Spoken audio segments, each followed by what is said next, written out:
pillar of our Asian American community and one of our young academics and thinkers of the future be here for us. This is in context of the programming leading up to the Dallas Asian American Film Festival. So with the Dallas Asian American Film Festival, it's launching this year at the end of August at the Dallas Museum of Art. We are a festival focusing on Asian Texan filmmakers and also Asian American filmmakers as a whole, but with a special focus on the talent that we have here in DFW. We are really interested in showcasing what art looks like from our lens, not some esoteric point of view of Asians doing Asian shit in Asia, because that is often how we are viewed as the other, as the Oriental. And so for us, when we are just everyday Texans, we want to see what our art looks like in that way. And we're very grateful to have that point of view and to have that point of view be supported by the entire Dallas Arts District. So we're also activating at the Crow Museum of Asian Art and also the National Sculpture Center as well. And also, if y'all know Kathy Tran, Kessler Studios is also going to be a venue for our filmmakers specifically. And so when I came across Dr. Angie Vo and the work that she's doing as an academic embedded in the community, I felt that this was a perfect fit for what we are trying to do through arts and culture. Arts and culture are important because it shapes narratives, and narratives become actions. That's how people can change minds and create policy and influence it as well. So with that being said, Dr. Angie Vo has earned and defended her thesis just last year. In May, this past May, yeah. This past May. And so we are so privileged, truly, to have people like her here. So thank y'all so much for joining us, and take it away.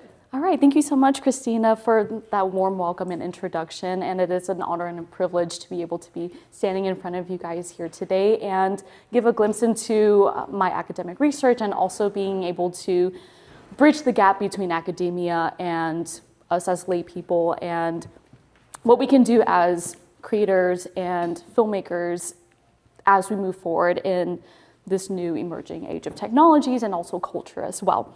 So just a really quick introduction about myself.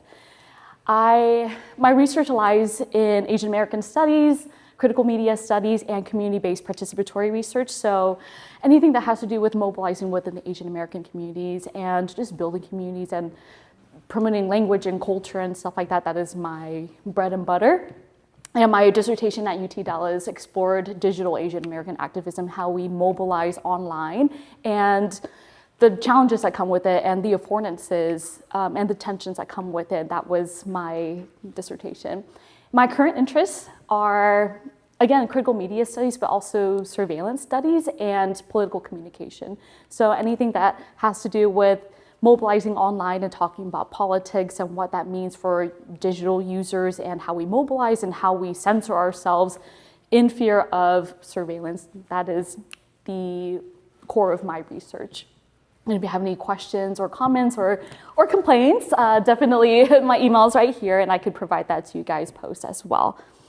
All right, so just a quick opening question. As creators and audiences, what are you looking for right now in terms of Asian representation in media? Is it enough right now? Are we making good progress? Or is there something that you would like to see more?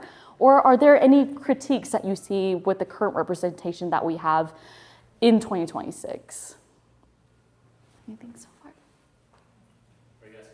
Yes, this is an opening question for all of us, yes. First, I find it a little bit California heavy, if that makes sense. Ooh, California heavy? Okay, for sure. So definitely the social, geopolitical era is vastly different from where we are right now, right? Anything else? Any critiques, or are you guys dying for more, or are we on a good path right now? Yes? I would like to see more representation, not just in very obvious representation in terms of media, like Okay. TV shows, commercials, and stuff like that, but I would really like to see it at like every level, whether that's on screen, behind the screen, in the writing room, and like in a decision-making body. Yeah, absolutely. So we see a lot of Asians in front of the screen, but when it comes to navigating systems and having seats at other tables, it's not as well known, or we don't see that as often, right? So I do very much agree with that as well. And just think about that as we progress into this lecture. And whenever I look at Asian American media, I keep having this unshakable feeling that Asians in front of the screen and representation alone, unfortunately, isn't progress or justice. This is a conversation that I've been thinking about a lot, and I recently came across a Substack article that put into words to something that I've been really feeling, and I kind of want to expand on that today. So before we do that, we're going to do a historical tracing to see where we started and where we are now. So in the 1990s to the 1940s, you have really, really crazy tropes like the yellow peril, Fu Manchu, and like all these like very exotic themes, and those emerge alongside the current politics at the time. So anti-Asian immigration laws, like the Chinese Exclusion Act of 1882 and all types of other acts really fueled this fear of Asians as the other. And they went as far as having white actors do yellowface, and actual Asian actors were really put on the margins and played against their own dignity as well. Next, we have the 1950s and 1960s, and now, again, all of the arts really are in response to what was happening politically at the time as well. So now we have the Cold War and the geopolitics that sort of shaped Asian American films at that time. It was really, really sticky. So for Japan and Korea, they became key allies with the United States at that time, and so the United States really tried to position itself as like a safe racial haven against the Soviets' criticisms of the US being racist towards Asians. And they said, well, we have great ties with Japan and Korea, so we're not racist, right? So Asian immigration at this time now opened, but was unfortunately bottlenecked and gatekept so that only the good minorities would come through. And this is what sort of fueled the model minority myth, and that was when it was sort of coined. And Asians, again, are viewed as passive and only exist to serve white protagonists in movies. And this is, if you guys have seen Breakfast at Tiffany's, this was a really hallmark example of Yellowface and Mickey Rooney playing a Japanese character, and it was very exaggerated and, you know, just really fed into harmful stereotypes of Asians at that time. As we progress into the 1970s and 1980s, now we have these immigration acts that allow more people, more Asians to come over, and the Asian population grows in the United States. This, at the same time, we saw a really huge rise in martial arts films and Bruce Lee and all of that. And it was really the first time that we saw Asians at the forefront of cinema. However, even though the Asian actors got leading roles, they were really still positioned in proximity to whiteness. So whiteness was still at the center, but I mean, we had an Asian lead, right? That's pretty much good enough, right? So Asianness was still viewed as very exotic and unfortunately still ultimately peripheral. So you can see here, like the Karate Kid, Mr. Miyagi was, you know, one of the main characters, but his purpose only served the white main character's interests, which was helping him become, you know, really good at karate and ultimately mastering the art to be even better than Asians in general. Stuff like that.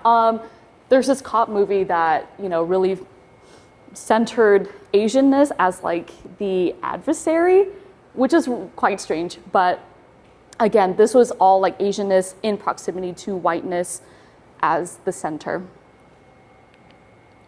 As we progress into the 1990s and the 2000s, we do see more representation now, but it's important to look at the nature of all of this. So Asian American independent filmmakers were really interested in creating their own stories, but lack of resources and lack of access to Hollywood was very, very difficult. So being able to have a seat at that table was still a huge challenge. And so the 90s and 2000s gave us a lot of firsts. You know, this for Joy Luck Club, this was the first all Asian cast, right? And this was revolutionary for the time. But it showed that stories within like Hollywood that centered Asianness was still very, very boxed, very, very digestible for audiences. For Better Luck Tomorrow, this was definitely a one-off type of film where independent filmmakers made this, but really struggled in Hollywood with distribution, but told the stories of Asian American like criminals and like really showed Asian American teens in crime and drugs and violence and all of that. But it was really tough to get all of that distributed on a larger scale until it did really well in Sundance. And then Hollywood was like, oh, okay, maybe let's distribute this, right? But there was not that much faith in independent Asian American filmmakers at that time yet. Even though these were really, really huge, monumental films, right? And also representation of Lucy Liu, she was still very hypersexualized. Right? There were all these caveats. We still have these boxes to fit in and to be digestible enough for general audiences.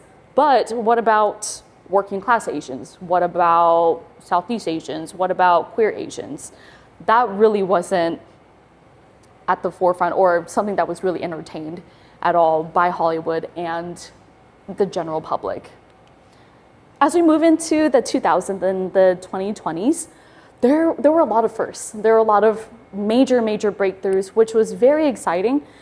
But now we get to, I guess, have an opportunity to be critical about the types of stories that we tell. So we have a lot of representation now, right? It's a lot of quantity, but now we have the space to be able to look at the quality itself.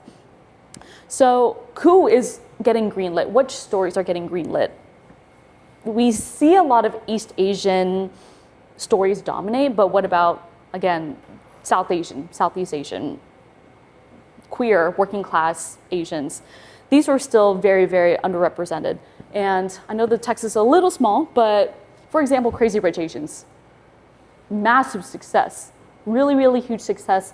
And this was the first studio film with an all Asian cast since Joy Luck Club, which was 25 years ago. So that was already like making really huge headlines and people are like, oh my gosh, like representation is amazing. But we will go into a lot deeper of a dive as to some of the tropes that it perpetuated. And, you know, we can have that opportunity to critically digest all of that. So yeah, stories like they still talked about generational trauma, you know, the struggles with assimilation into US culture, or like the stories that say, we're just like you, we're just as relatable and we can fit into the fabric of America. These are still us trying to gain a seat at all of these tables and being palatable and, you know, being just wanting like more connections with audiences, right? But are we now telling stories that challenge any of these structures that we're working in or that are oppressing us? Or are we still telling stories that sell? There's a lot of real like interest in Asian American stories and stuff like that, but are these really rocking the boat, or are we just adding to the amount of Asian American stories told out there? So we've, again, won some battles, right? We've definitely made a lot of progress since the 1900s, right? Early 1900s, like very much night and day difference. But have we really practiced that self-reflection and say, should we progress further?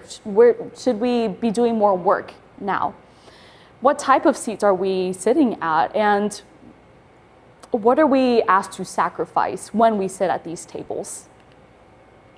So I want to highlight something that I feel like many of us are not taught unless if we're really plugged into ethnic studies classes and, being really, really critically conscious, right? And I feel like I exist in spaces where people really don't understand the systems that are at play. And my role is to, again, bridge that gap and say, hey, these are some things that we should start talking about, right?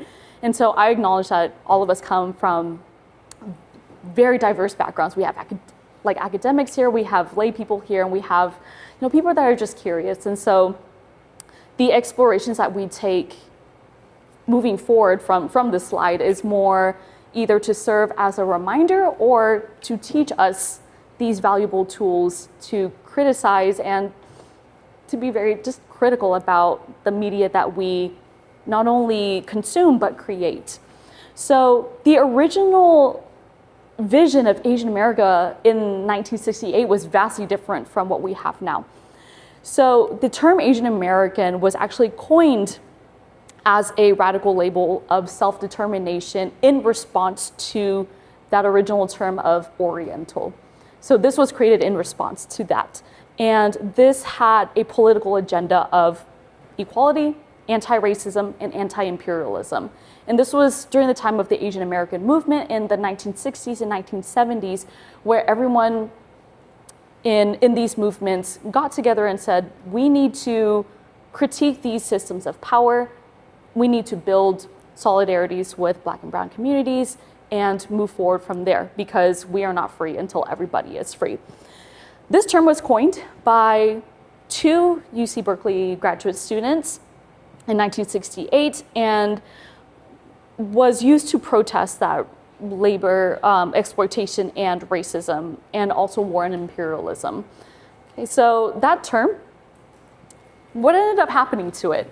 It ended up becoming this sort of used as a racial category, unfortunately. And it was just easier to label people as Asian American, but not really think about the political implications and the heart behind the original term. This was supposed to advance collective liberation, right? This at the core, that was what Asian American was supposed to do. But now it's been watered down to become just more of a demographic. And we've sort of lost that plot in between. And as we move forward, if you ask lay people, just regular people down the street, what do you think Asian American means? Most people, especially even me, before I did research, before I was really embedded into academia like this, I just thought it was a racial category or just a demographic, right? But there's so much more that lies underneath that surface. So the Substack piece that I was reading really reminded me that we lost the plot. And the original vision wasn't just about getting in and getting a seat at the table, but it was supposed to tear down the whole entire house. Okay. So in this article, it says, the fight for representation became a diluted version of the initial version of Asian American politics, right? And so this is the mainstream conversation about Asian American representation right now. So you got LinkedIn posts that talk about, oh, we have more representation and it's all great and stuff like that. And we have, all of these things that count or pass as progress, but this was never the point. This is the trap itself, okay? So I'm gonna give you guys the fork in the road that we're sort of in right now. So we exist in this fork in the road right now where we have all the visibility, right? We have Hollywood being really interested in amplifying Asian American stories, but the more digestible ones, right? So, and we can lean into that model minority myth of, Asians can achieve and we have a lot of value and all of that. And so leaning into that model minority myth and telling all of the very PC stories in Hollywood, you get a lot of money from that and you get all your projects greenlit, which is very tempting. Or our responsibility could also lie in creating that uphill battle of dismantling systems and being loud and, having all of this shaking of the boat, but not having that guarantee of getting greenlit for film and having a place in Hollywood, right? Hollywood just likes having very PC stories, and we can definitely pick a bunch of Asian American stories and go through those critiques, right? But here, that's an easy path. That's the one that says, count us, involve us, promote us, and that one comes with a lot of perks, but it is a bargain, and bargains have a price. This is actually what we're choosing between. So this is Claire John Kim's racial triangulation theory, and this is pretty like baseline when it comes to like ethnic studies. If you take like Asian American studies courses, you probably have seen this racial triangulation. But if you are not familiar with this, Asians are positioned in society more visually through this graph, right? So you have on the x-axis, you have foreigner and insider, and you have the y-axis, which is how inferior or superior you are. Okay, so for Black Americans, you have they're the insider. They are, they've been in the United States for centuries, right? So they're not really perceived as outsiders or foreigners, but unfortunately they are positioned in society as completely inferior. For Asian Americans, we are categorized as foreigners very much through and through. Like that's just how we are positioned in society. However, we are a little bit higher on that scale of superiority, right? And for whites, they are superior and also perceived as insiders as well. So this model minority myth is that bait, right? It promises success, acceptance, and greenlit projects, and that's the lure, but the myth is also that mechanism that keeps us very firmly in place. So this breaks down exactly how Asian Americans get positioned as that good minority and praised, but still foreign, valued, but still excluded. And you can see that proliferate through, shit that happens in the media and people getting hate crimed and all of that. That is the result of where we are positioned in society. And that's why this sort of makes us vulnerable to that bargain. And I'll talk about what types of bargains we will go through. So the relative valorization, that dotted line, it says that you're better, than them. You've earned your seat and you're one of the good ones. So whites towards Asian Americans, that's what they're thinking. And for Asian Americans to the Black community, that is the myth that we're being told as well. For civic ostracism, the whites are still oppressing Asians, and that's just how society is sort of built, right? And you'll never fully belong. You still need to keep your place. And that's why we see all of these stories that are palatable, because we tend to self-police and put ourselves and pigeonhole ourselves into where Asian Americans are positioned in society. So this itself is that structural context of the Faustian bargain, which I mentioned in the promotional post. So the Faustian bargain is where Asian Americans oftentimes sacrifice their soul and their morals and their personal integrity for an exchange of power, wealth, accolades, all of that. So the system says, yeah, we'll praise you, we'll give you a seat at the table, we'll give you all that funding if you sacrifice some things and if you perpetuate all of this. So I want to make just a small amendment to Claire John Kim's theory of racial triangulation. This is just a wonderful book, and every time I have a book up here, this is a book recommendation for sure. This builds upon her theory of Asian Americans and the model minority myth and Asian American triangulation. But now it really puts at the forefront that anti-Blackness part. And this is a development in her theory where she asserts that we don't just experience racism from whites, we also benefit from that anti-Blackness as well. So as we make that sort of Faustian bargain, it is not just like a personal choice, but it's also structural as well, right? And it's our position in a system that's built on, again, anti-Blackness, and accepting that means, I mean, you're staying within the guardrails that the system wants us to stay in, and rejecting that means to refuse being a wedge to anti-Blackness and being pitted against Black folks. So that was a lot. I feel like that was a lot. So let's do a quick brain break. Okay, I have here some bingo sheets, and I know Jared has seen this before, so thank you so much. So I feel like this is such a nice way to get to know one another. I'm a huge introvert, so like I get super shy, but I feel like it's so vital for us to start talking to each other and seeing where people are at and start forming connections. And so I figured this is a great way to get to know one another. So I'll have you guys come up here and grab a writing utensil if y'all need.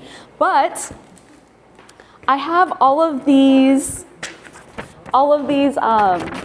points right here. So I want you guys to go around the room and look for someone to sign a square, okay? So if you see someone that is a coffee snob, get to know them, get their autograph, okay?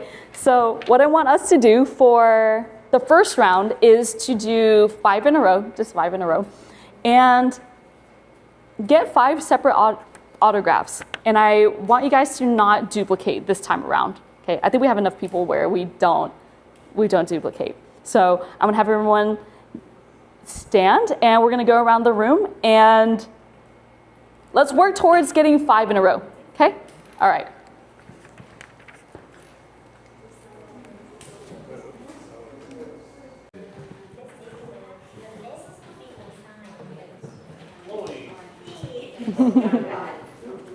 Well, thank y'all so much for playing. This was a great opportunity to like just get to know y'all, and we'll have more time at the end to just touch base and just do some more introductions.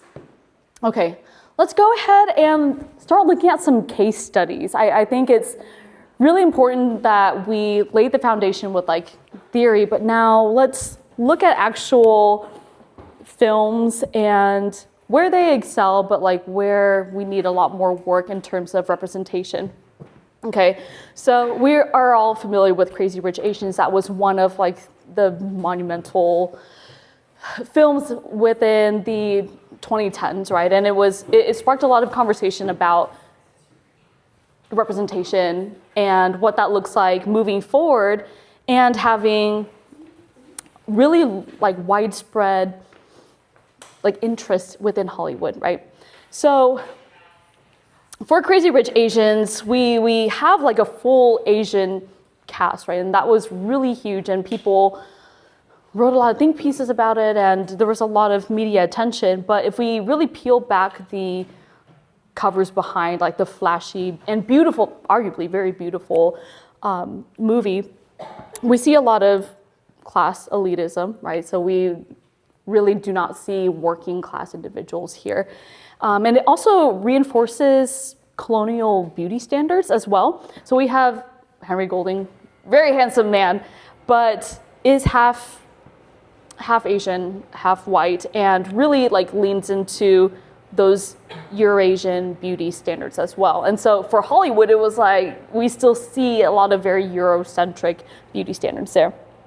Also, individualism over solidarity. So we have the main character who critiques all of these traditions and what all of these expectations that are put on her and the family and the women in the family as well.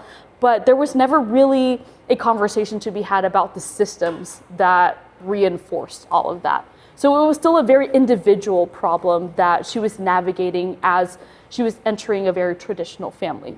So still, again, huge emphasis on individualism. So the doors really have been opened, but what types of doors? Most of these doors are ones that, again, show that we only deserve a seat if we're palatable and we don't challenge the system. She challenges traditional norms within the family, but I don't think there was any talk about the actual systems that made that possible. All right, next. So I don't know if you guys are familiar. I'm sorry, hold on. So the next example is Uncle Roger. Show of hands, who's familiar with Uncle Roger? Okay, so this is an internet personality, and this individual is Malaysian and hinges off of making jokes of like Cantonese people and their accents and how they act in certain situations and stuff like that. And hopefully y'all can hear this video real quick. Delivery for Uncle Roger. Ah, your nephew Shaman Man from Instagram? You have a very funny accent, my friend. Your accent sound weird too also. I was just, what do you mean? I speak proper English. Proper, say with me. It's proper English, the Canadian way, my friend. What part of Canada? Pakistan?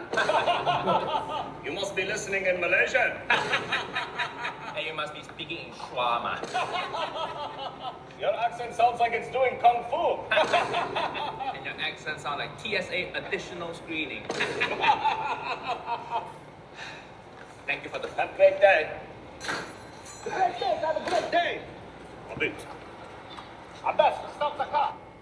All right, that was kind of a hard watch, low key. I don't think anyone was kikiing at all, right?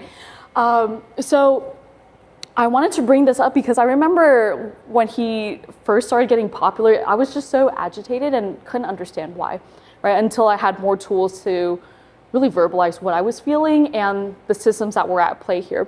So a lot of people argue that this type of brand and type of sense of humor reinforces those Asian stereotypes, right? And the exaggerated accent and like the fussy Asian uncle and all that. But Nigel, the creator himself, he argues that this is just what he grew up with, and this is not a stereotype. This is how people talk in his circles, and he views this as uplifting Asian culture, not mocking it. Now, the thing to really critique here and think about is using stereotypes to gain access and platform. Is that something that we are willing to continue doing and earning a seat at the table again? Or are we still going to be happy reinforcing harmful tropes in the community, but we get funding, we get projects greenlit and all that? So that's one thing to think about. I have a political one as well. So we're gonna watch another clip, and these are not only happening within film and entertainment, but also politics as well. This is great. I know I'll be attacked by the left and call me white supremacist, but I have one ask for them. It's just when you give me my hood, make sure it's got the little slits and not the circles so I can see better. Captain Hung Kao, thank you very much for joining us in Morgan. Yeah, this was a hard watch. Okay, so I would like to introduce you guys to Mr. Hung Kao. And he was born, just a really quick history lesson on this man. He was born in Saigon in 1971, and I'm also Vietnamese American too, so I understand the nuances and the political air at the time that prompted him to become a refugee at age 4 and move over to the United States. He has a lot of accolades, graduated from the US Naval Academy, is very decorated, and was recently confirmed as acting Secretary of the Navy. So unfortunately, a lot of elders in my community were like, this is a Vietnamese American man. He like defeated all odds and is now serving the president, and this is amazing, right? But if you do just a simple dive, not even a deep dive, he used his seat to get rid of DEI initiatives, use his position to weaken legislation for Asian Americans, and not only Asian Americans, but people of color as well. And so by sacrificing all of that and putting his people all at risk, he gets a seat at the master's table. He used his refugee background as, unfortunately, a weapon, which a lot of individuals that I have seen in politics use. I was a refugee. I've defeated all odds. I've built my life from the ground up with $0 in my pocket in the United States, right? So he used his refugee background, escaping communism from Vietnam, and equates those progressive politics that you would see as Marxism, communism, which strikes fear into a lot of Vietnamese refugees' hearts because they themselves have escaped communism. And so anytime there is a Red Scare or verbiage that hinges on that, it's an automatic turnoff. So he really uses those refugee backgrounds and experiences in order to captivate more audiences to vote for his policies and stuff like that. And so he leverages all of that trauma to, in turn, attack social welfare. So I want to play that one more time. This was something that was quite unfortunate, but it really shows the lengths that people go through in that bargain in order to sell out and get a seat at the table. So let's do that one more time. This is great. I know I'll be attacked by the left and call me white supremacist, but I have one ask for them. It's just when you give me my hood, make sure it's got the little slits and not the circles so I can see better. Captain Hung Kao, thank you very much for joining us in War Room. All right. Okay, so that was a political example, but now let's do a more contemporary example. I am not sure if you guys follow the Asian American Foundation, but this is a really, really interesting follow the money deep dive. Oh, okay, Christina. Okay, we might have to have a dialogue about this in a little bit, but this is more of a follow the money situation. Okay, this is getting a seat at the table at the cost of funding very, very nefarious things, right? So this foundation, if you do just a simple scroll on Instagram, it's very like sunshine and rainbows. Like, this is what Asian Americans are doing, and it's really cool and it's really great, right? And for me, when I was scrolling through, I didn't feel any sense of like resistance or anything. Like, it was very palatable. Like, it was very sunshine rainbows, which is great on the surface, but if you sit there and stop and think, like, what is the type of content that they're curating, it makes you kind of second guess what types of content is not getting through, right? So just a little bit of a background on this organization. They are really rich. Like, they have a lot of very wealthy backers, and leadership has a lot of East Asian millionaires with a lot of monetary interests that are unfortunately more aligned with the American military industrial complex, right? And you can just look at who the benefactors are and do like a quick Google search on like where their money is going, what they're supporting, and all that. Their silence on Gaza was really, really huge, and people were very, very upset because they partnered up with Jonathan Greenblatt, and he was part of the Anti-Defamation League, and this individual equates anti-Zionism with anti-Semitism, right? And really huge, that's like his brand, and he was seen exiting Harvard's interim president's office while student suspensions were happening, and these students were being suspended for protesting against the genocide in Gaza, right? And so people were trying to speak out about it and say, like, what the fuck? Why are you, having these ties to this man, right? And they ended up turning off their comments on Instagram. And this is sort of like one blip in this whole entire timeline of the Asian American Foundation. And understanding where their heart sort of lies. And if you just look at these posts, they applaud Asian American representation, but in capitalist enterprises like finance and Hollywood. It's very success oriented. You see like some like, oh, we remember this, we remember these terrible things that happened, but there isn't a deep exploration as to the systems that created these issues in the first place, right? And we really need to assess that efficacy of Asian American representation to bring that substantial change. And I just put like a quick screen cap of the benefactors of the Asian American Foundation, and again, follow the money. Where can you see that Faustian bargain at work here? You have Amazon, you have Disney, you have Blackstone, you have all of these like really huge corporate benefactors and all of this money, which if you do, again, a little dive as to what the things that the companies support, like it's already quite questionable. So again, you sacrifice that, but at what cost? Okay. So where do we go from here? Where do we really go from here? We see all of this happening and we're now aware of this, but I think what is important is to teach people the theory of how to safeguard ourselves and also to advocate for our community and how to put that into practice.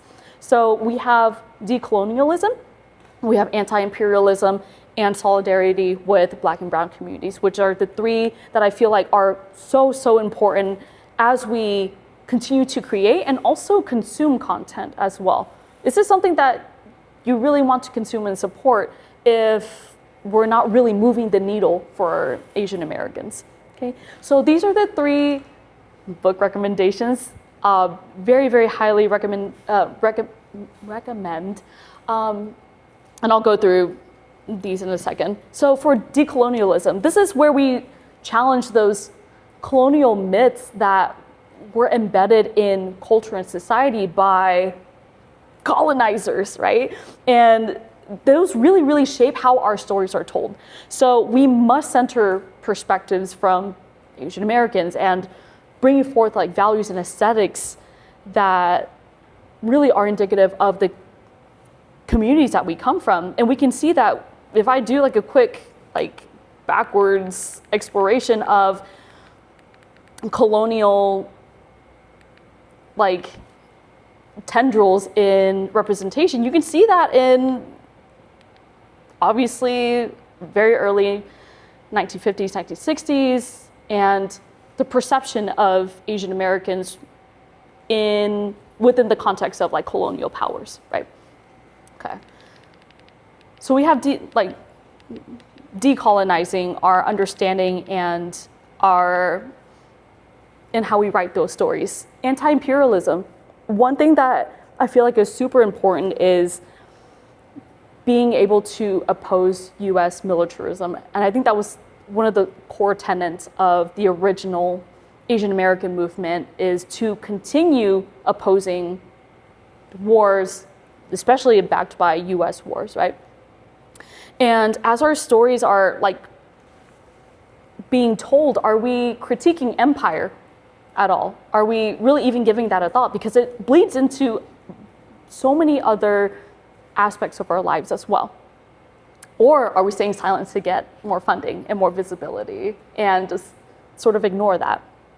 Okay, so for decolonialism, Edward Said's Orientalism is a really great starter text to understand where colonizers' powers are embedded in the perception of Asians and Asian Americans.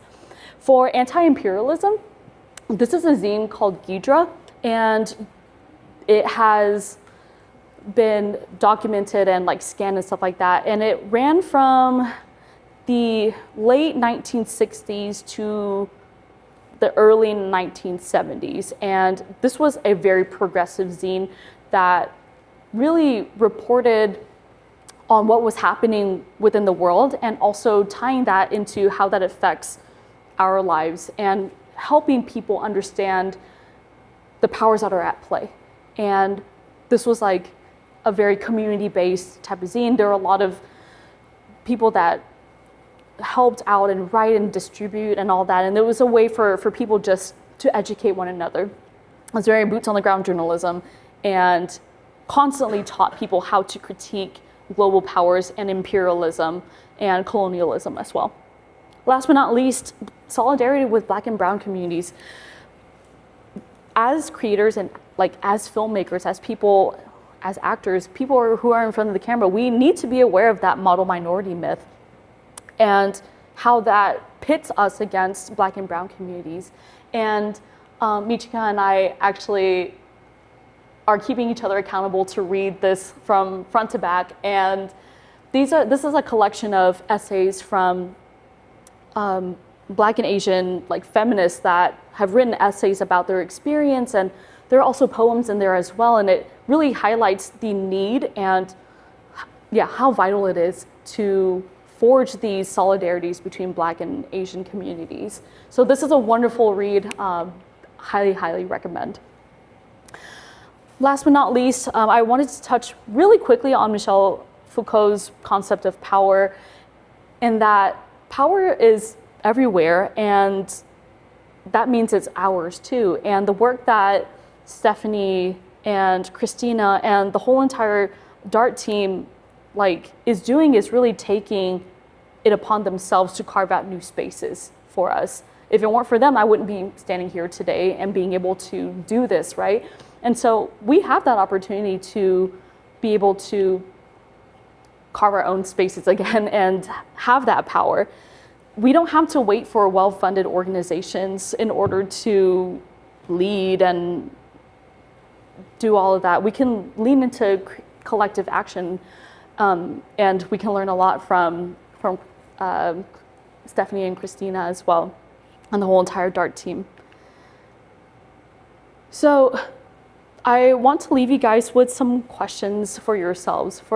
Let's start with filmmakers first. How do these frameworks really show up in the stories that you choose to tell or choose not to tell? Now that we're very aware of the frameworks and the theory of it, when you move forward, where are these frameworks put into place? For audience members, whenever you watch these stories or listen to these stories, are these stories embodying these anti-colonial or anti-imperialist or fostering solidarity between Black and brown communities and Asian American communities? Do you see that, right? Or are they absent? Are they lacking? Are they just, palatable enough to where you just feel good, but not really inspired for change? And for everyone else, as we go through our daily lives, how do we practice those frameworks? This is not just for us in the arts. This is for all of us to be very aware of and embed that into our daily lives and how we perceive things and how we work towards moving that needle of what's acceptable. And I want to leave you with this one last quote by Audre Lorde. The master's tools will never dismantle the master's house. This truth will prove threatening for those who still define the master's house as their only source of support. So for those who benefit from the master's house, obviously that's going to be a source of insecurity for them. But do we want to at this point as Asian Americans, as creators, as artists? So I know this is a lot of information, and I know that it will take a lifetime of learning to move forward and build all these frameworks, future frameworks, and unlearn all of these really toxic systems, right? And I just remember this one instance where I was talking with my advisor, and I was like, oh, this is like a lot of uncharted territory that I need to enter. And she told me, did you know that uncharted territory is actually a colonial term for manifest destiny? And I said, I still have a lot of work to do, right? And so I'm not here to lecture and say that I have the high moral ground because I know all these frameworks and stuff like that. This is a lifetime of learning and being aware and undoing all these things that I've been taught in the past. But I hope that this lecture serves as a way for us to start this reflexivity and be able to, self-reflect and also have those conversations with people and say, how can we be better as we create film, as we tell all these stories? What type of stories are we wanting to bring forward? Are we going against the grain, or are we benefiting from, again, being at the master's table? Thank you so much. Do we have any questions or observations or comments or some things that I didn't cover here that you wanted to bring forward as we close out for the night? Yes, Christina. What made you want to present on this topic? Okay, so I feel like I very, very recently came into like critical consciousness. I feel like in 2020, that was when, shit really started to be very apparent, right? And I never had that training growing up and understanding of all these systems that were put into play until, why are we marching for Black lives? Why are we doing all these things? And I had to take it upon myself to teach, and learn, right? And to have conversations within the community. And so I feel like critical consciousness and identifying these systems is so important for us to get a foundation before we move forward with film, before we move forward with, mobilizing and looking for opportunities to protect our communities. And so I feel like education is so vital. And whenever you presented me with this opportunity to do this for film, I myself am a critical media studies scholar, so film is only a small subsection of that. And I know that we have many talented scholars that will present on more film, but this is more of a segue into more exploration in film, more critical digestion of film. And so I wanted to provide these tools in order for us to start thinking in a different lens. So, yeah. Okay. Yes, Cindy.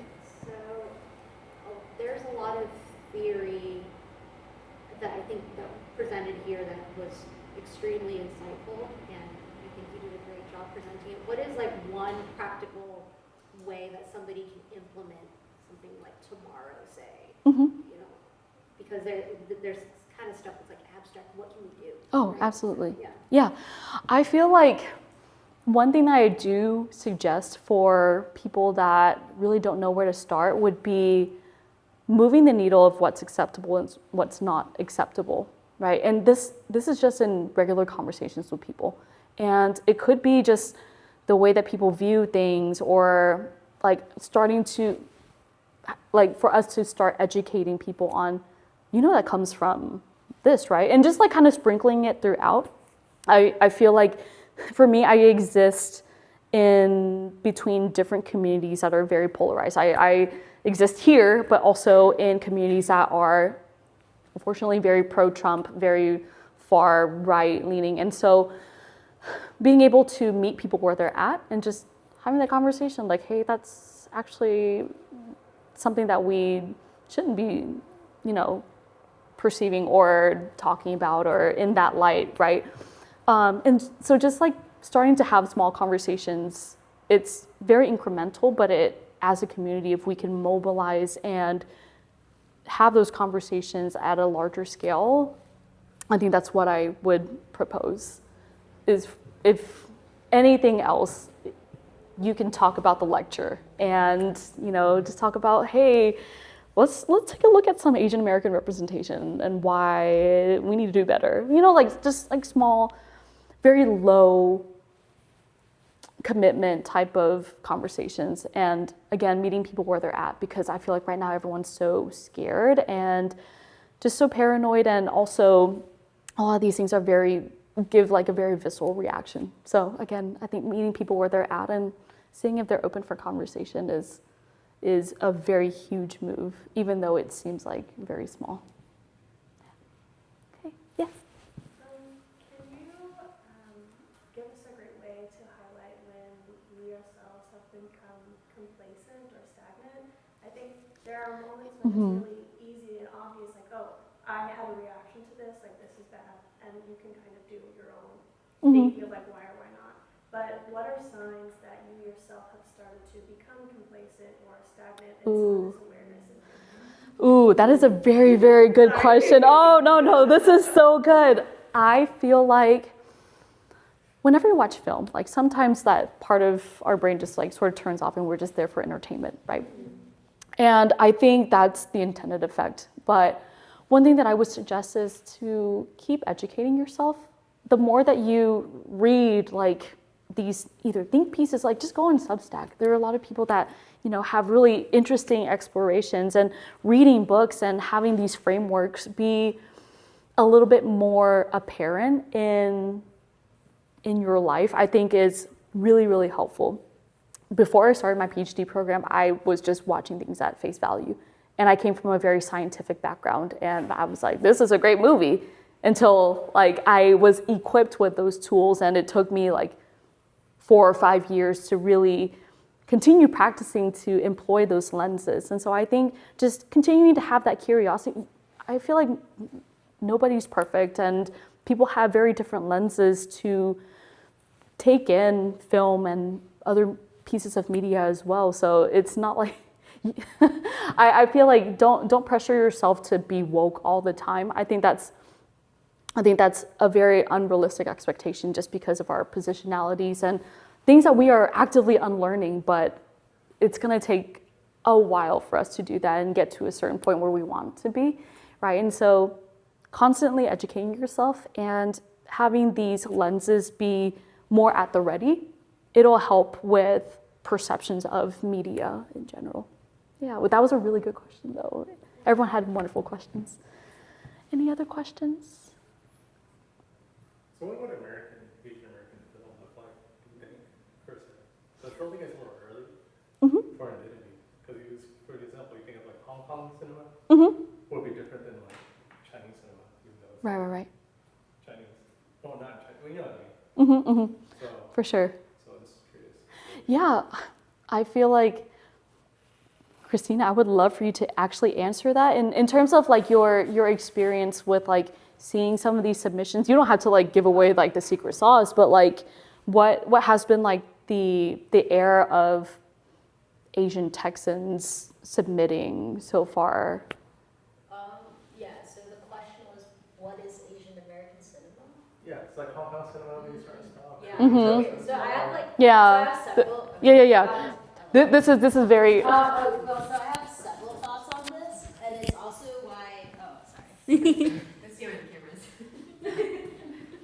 Well, also we have a literal PhD, like Dr. Jared, who did focus on Asian American cinema. So I'm gonna call him up after, so I think this is like a really interesting conversation, and also I feel like everyone's kind of itching to like talk more to one another about this.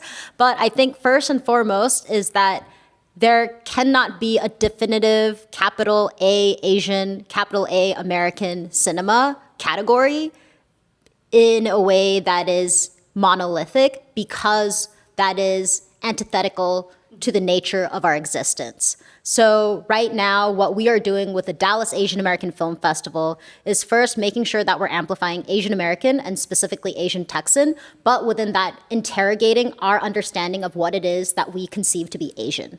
Because when we think Asian, so I'm Korean, so we usually think Korean, Chinese, Japanese. We very rarely are including South Asian people or Southeast Asian people or even West Asian or Central Asian people. But we are all categorically Asian.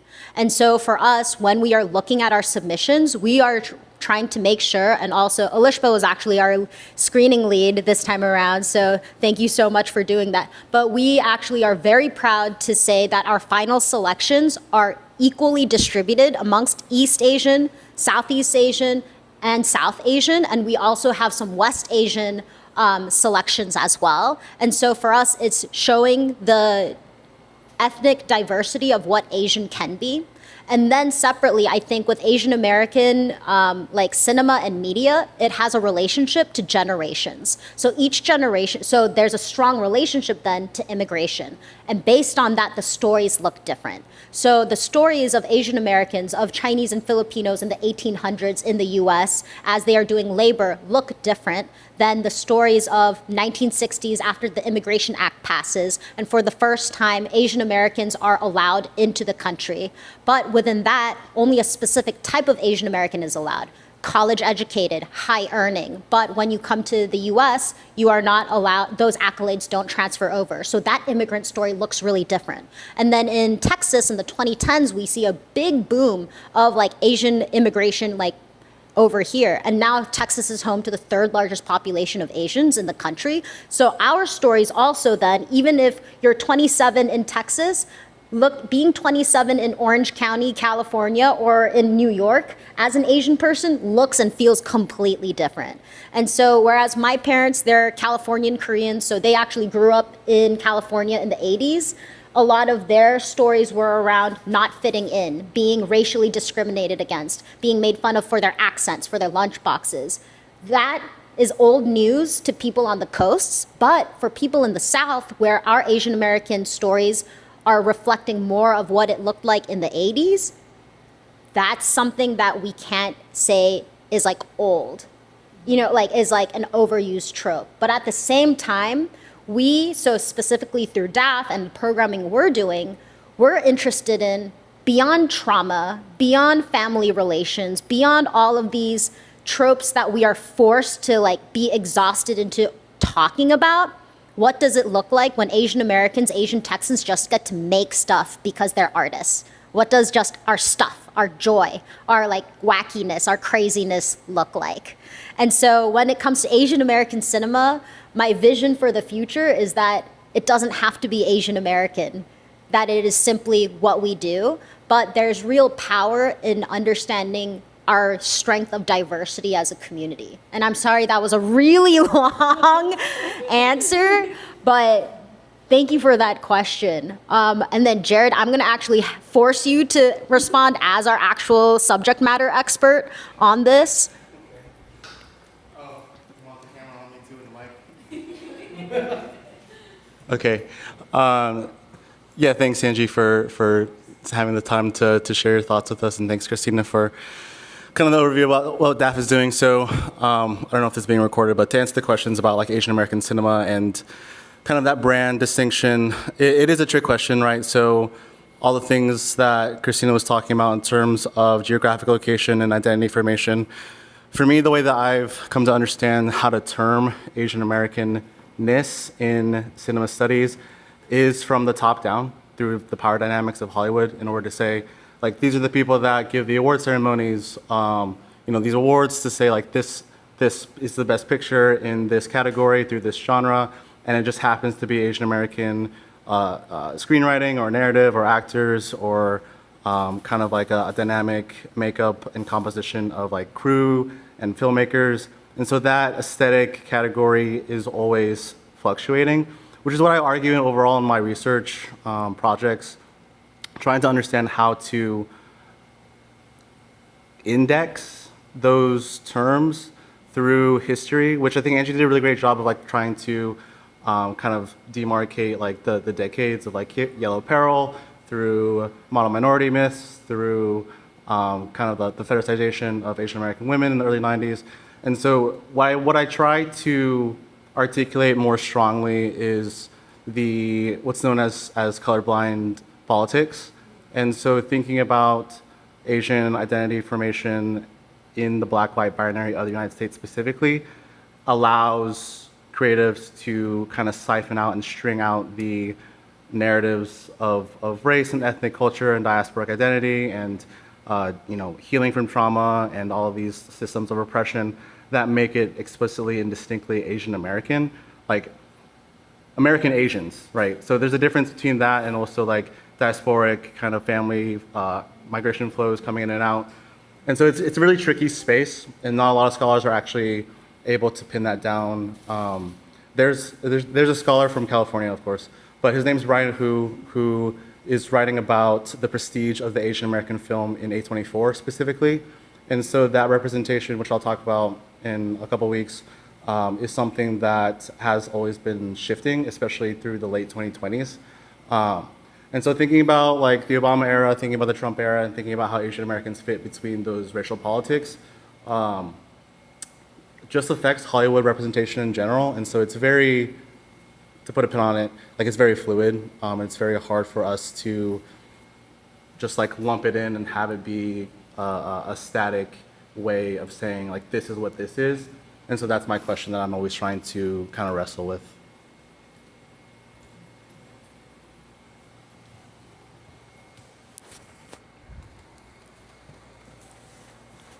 All right, do we have any other questions before we end for the night?